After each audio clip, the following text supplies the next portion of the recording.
Good afternoon. I'm Muriel Bowser. I'm the mayor of Washington, D.C. I am joined by members of my public safety team and members of federal law enforcement. We briefed you yesterday and provided information on a man we believed who was responsible for attacking men experiencing homelessness in Washington, D.C. and New York City, resulting in at least 2 deaths. I was joined by the mayor of New York City and members of his public safety team as well. This morning, I am pleased to report that law enforcement teams arrested that individual who is suspected of targeting and violently attacking members of our community. I want to thank MPD, ATF, NYPD, and Mayor Adams for their collaboration and for their quick work. I want to especially call out the detectives of the Metropolitan Police Department who noticed the similarities of these crimes, who worked with federal law enforcement, and who have contributed to this quick arrest. I want to turn to Chief Conti to provide the details. Thank you, Madam Mayor. Yesterday, I stood with Mayor Bowser, Mayor Adams, Commissioner Sewell, as well as Special Agent in charge of the ATF Washington Field Office, Charlie Patterson. And our message was clear. There was an urgent call to our communities to assist law enforcement, and that collectively we would leave no stone unturned to find this individual. Today, I am here to announce we've got our man. At approximately 2:30 a.m., 30-year-old Gerald Brevard of Southeast D.C. was taken into custody by our partners in the Washington Field Office of the ATF. Our partnership with the community and across the criminal justice system proved extremely valuable, leading us to a swift identification of our suspect and ultimate apprehension here in Washington, D.C. On yesterday afternoon, MPD received an anonymous tip providing us a possible identity of a suspect. Later that afternoon, the suspect posted a social media photo that appeared to be in the District of Columbia. Law enforcement attempted to locate him, but were initially unsuccessful. At our joint agency press conference, we released quality images of the suspect that were captured from an ATM at Union Station on March 9th. Additional tips came into our Command Information Center and passed along to investigators. Based on the information we received, law enforcement began canvassing areas across the city for Mr. Brevard. ATF agents ultimately located suspect Brevard in the 2300 block of Pennsylvania Avenue Southeast, where he was stopped and placed under arrest. Mr. Brevard was charged in each of the district's 3 offenses. Charges include first-degree murder while armed for the shooting and stabbing homicide of 54-year-old Morgan Holmes on March 9th, the assault with the intent to kill for the shooting offense on March 8th, and assault with a dangerous weapon for the initial shooting offense on March 3rd.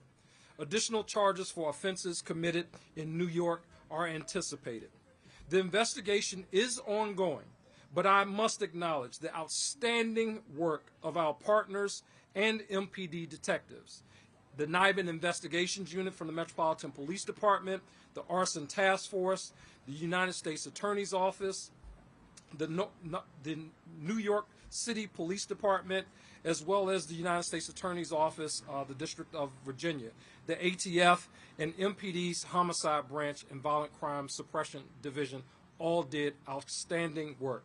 I would also like to thank our community and the many others along the East Coast that provided us critical information and tips. I send my condolences to the families and friends of the victims here in D.C. and in New York City. We hope that Brevard's arrest provides a sense of closure for you, but also relief to our vulnerable homeless population here in the District of Columbia. This case is an example of what happens when there is good police work, science, and community support. It's a demonstration of how quickly we can close homicide cases when all three of those things are working together. I want to, at this time, invite Charlie Patterson from the ATF Washington Field Division up for some brief remarks. Thank you, Chief and Madam Mayor. Good afternoon. My name is Charlie Patterson. I'm the Special Agent in charge of the ATF Washington Field Division. On behalf of ATF, I would like to offer our deepest condolences to the many family members and friends affected by this act of senseless violence. I'm relieved to tell you that we have arrested the suspect in these shootings. After an intense investigation, ATF Washington Field Division took the suspect into custody at approximately 2:30 a.m. ATF special agents located him in the 2300 block of Pennsylvania Avenue, Southeast Washington, D.C. The suspect was transported by ATF special agents to the Metropolitan Police Department's homicide branch for questioning in the 5 shootings targeting homeless men in D.C. and New York City over the past 2 weeks. ATF spared no resource in this investigation. This case was our primary focus, and we worked closely with our law enforcement partners in D.C. and New York City, bringing all of our respective investigative skills and unique capabilities to the investigation. We would like to thank the ATF New York Field Division for their quick response and support by expediting the process of recovering ballistic evidence, which was vital in this case. The National Integrated Ballistics Information Network, or NIBIN, was particularly crucial in this investigation, allowing us to quickly match ballistic evidence connecting all 5 shootings to the same firearm. ATF Washington special agents work collectively with our local partners every day to combat gun violence in an effort to maintain public safety, and we will continue carrying out this mission, one violent offender after another. I also want to thank our valuable community members who provided critical tips to law enforcement during this investigation. We truly appreciate you. Anyone with further information on this case can contact the ATF at 1-888-ATF-TIPS. Thank you.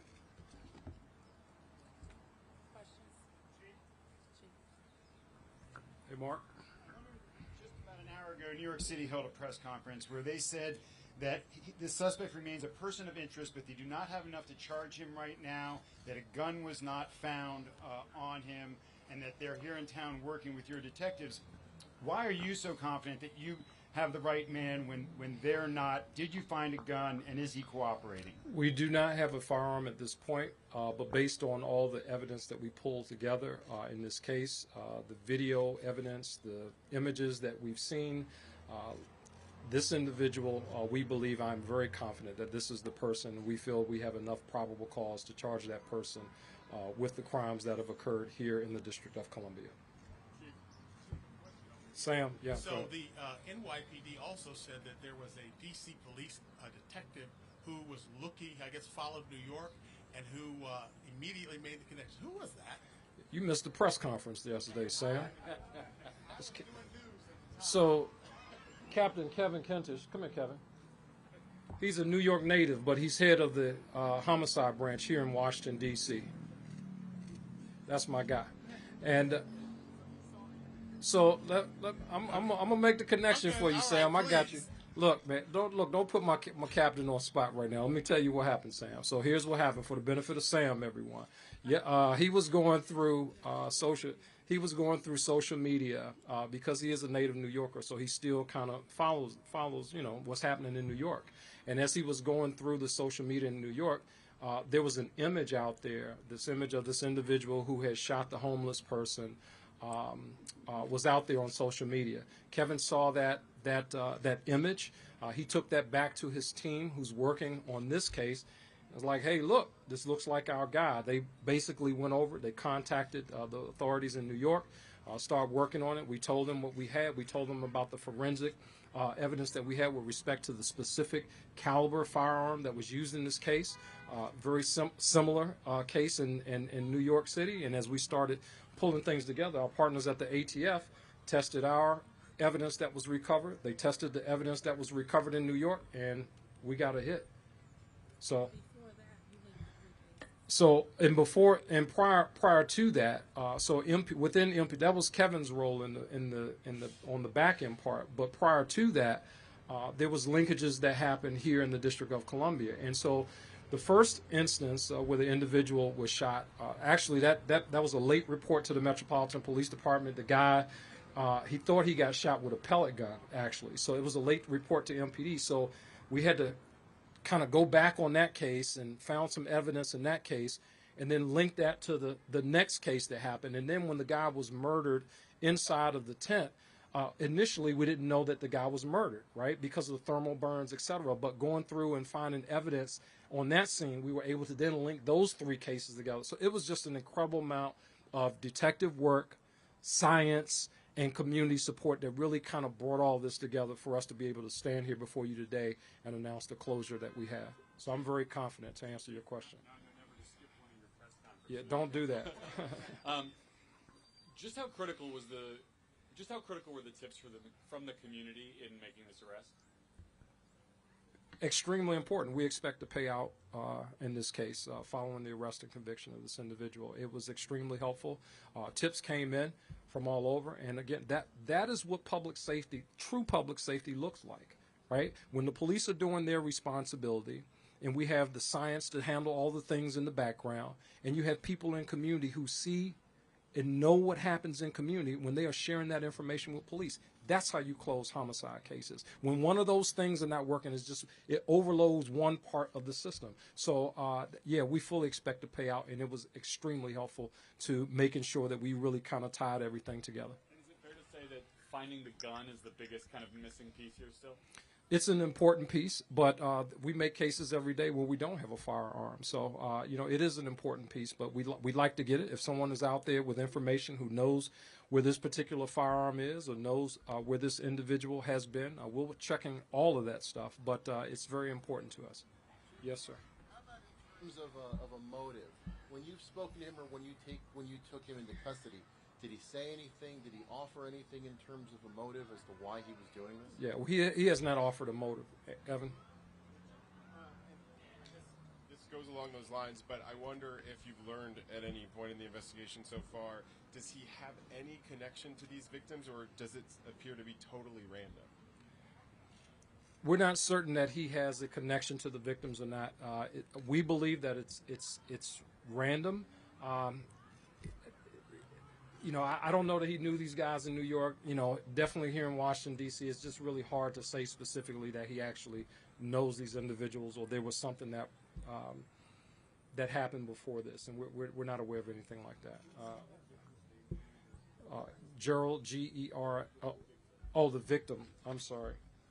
The victim in this case, Morgan Holmes, Morganholmes, 54 years of age at the time of his passing. Yes. Chief, can you kind of describe what happened during the arrest in the surveillance video? We see him kind of like dart out a little bit at the gas station, but then he throws his hands up. And then the other question to that is, we were talking with some relatives who said that he had a long history of mental health or mental illness. Is there any indication that he should not have been out in the streets at the time that he was doing all this? So with respect to the arrest, at the time that the officers or the agents were closing in on him, he attempted to flee briefly, but they were quickly able to apprehend him. With respect to, his mental state, just kind of where he is, I think we have some other members on our team that may be able to better address that. Obviously, that we'll investigate, what we need to investigate, but I'll leave that to the experts. Good afternoon. This gentleman, can you hear me now? Oh, I'm sorry. I'm Dr. Barbara Bowser. I'm the director of the Department of Behavioral Health for the District of Columbia. With respect to this individual, he was enrolled in services at one of the core service agencies in 2018. He also was inpatient at St. Elizabeth's Hospital in 2019 for a competency assessment. A competency assessment is done to determine whether or not an individual can participate fully in their defense within the court system. He was found to be competent to participate in his defense and was released back to jail, and that was the only time he was in our hospital. The Fairfax County charges of burglary and abduction, is that the case you're referring to, that he was found competent? In 2019, you sent... In 2019, D.C. charges? No. No, I don't know anything about Fairfax County. To correct that, so he had previous cases in Fairfax County, but he also had D.C. charges in 2018, 2019. One involved assault with a weapon, and then the other one was assault on an officer. And I think the chief can speak to those. Yeah, yes to what you just said with respect to he was arrested in the District of Columbia, I think as early as 2016, but to your point, back in 2018, there was an arrest for assaulting an officer. There was also another arrest for ADW knife. Yes.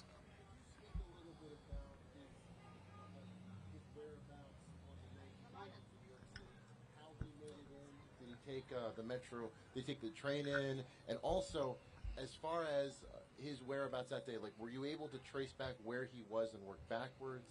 Yeah, so with respect to how he got to New York, we're still investigating that. We have some assumptions, but we want to be certain about that.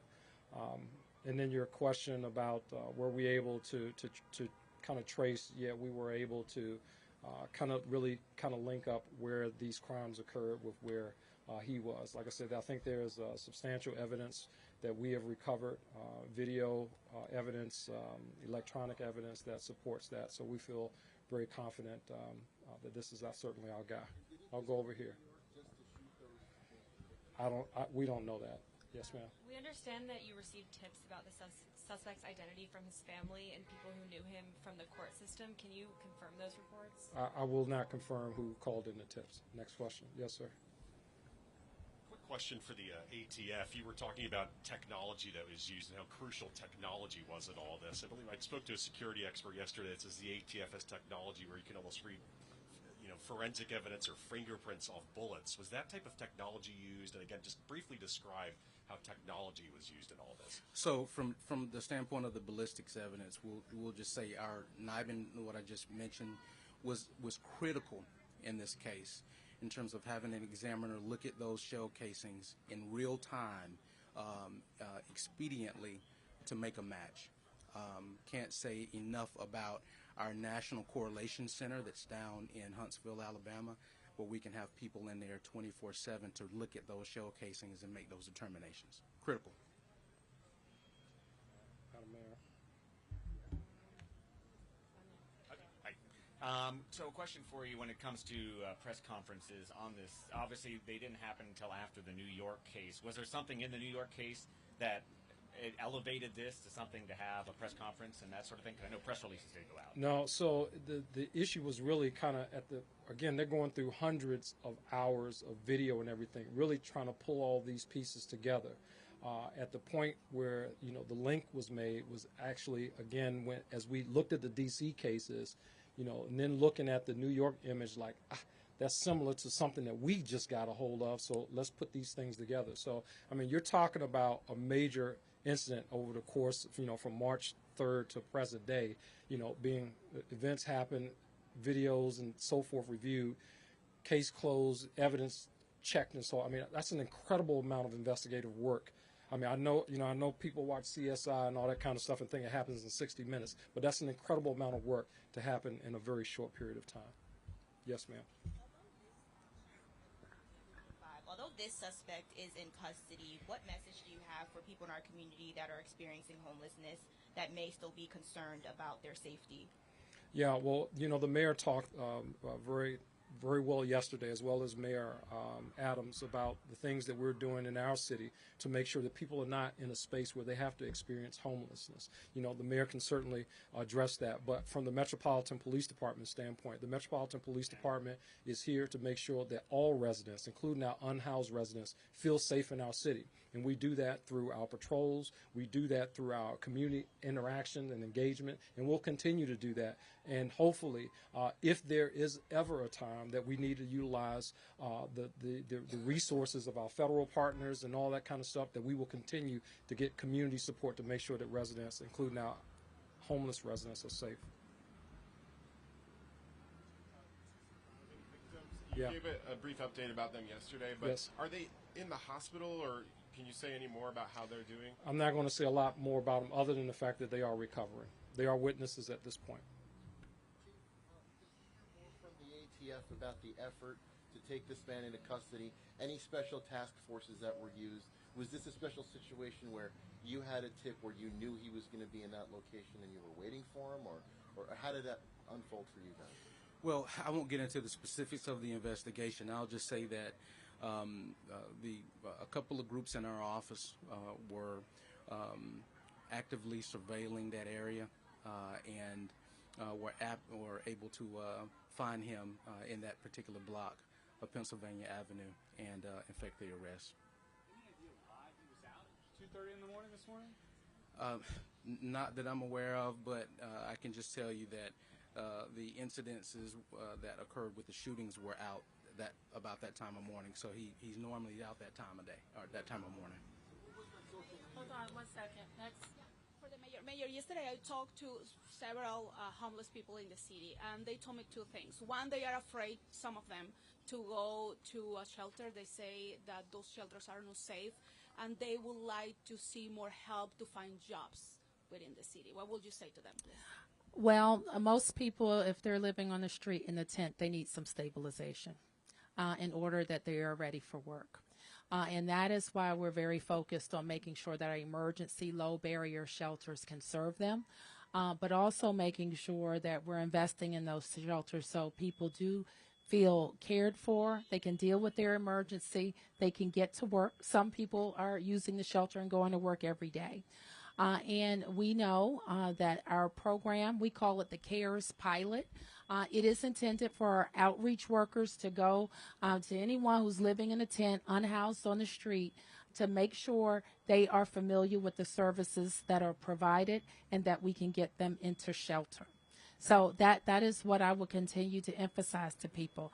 I heard somebody say all of us who are privileged to be of sound mind and body and spirit and work hard every day and have our own place. Even when we go at home, we lock the door.